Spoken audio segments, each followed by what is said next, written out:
coverage you can count on begins with a new pope leading the Catholic Church. Chicago-born Cardinal Robert Prevost was elected today. He's the first pope ever from the United States. The 69-year-old is a missionary who spent his career ministering in Peru.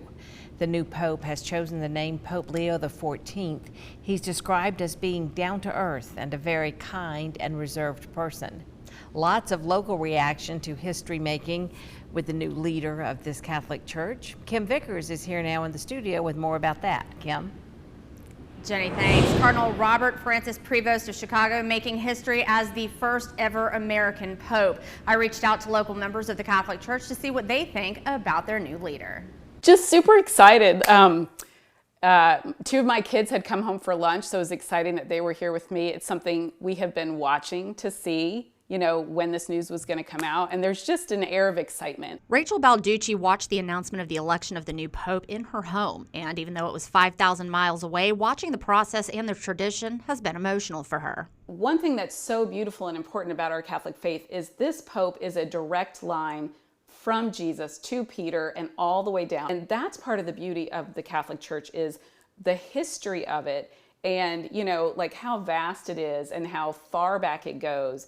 And just, it's not any one person's show. Father Richard Wilson is the pastor at St. Mary Help of Christians in Aiken. He says watching it all unfold was exciting. I was fortunate. I was near the rectory and I was able to see a bunch of this on the television, and to see the joy of all the people in the square at St. Peter's was absolutely wonderful. From all those countries, all around the world, all those flags, all that joy, all that enthusiasm.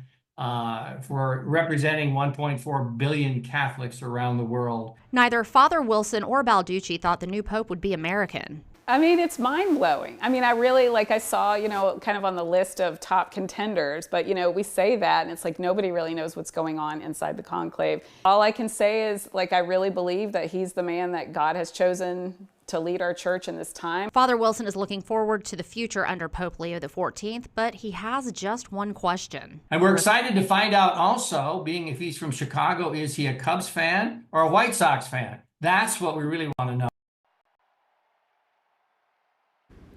And it turns out the new pope grew up on the south side of Chicago, typically where White Sox fans are from, but he is, in fact, a Cubs fan. Pope Leo's inaugural mass will be held sometime in the next week. Jenny? That's straight, Kim. Thank you.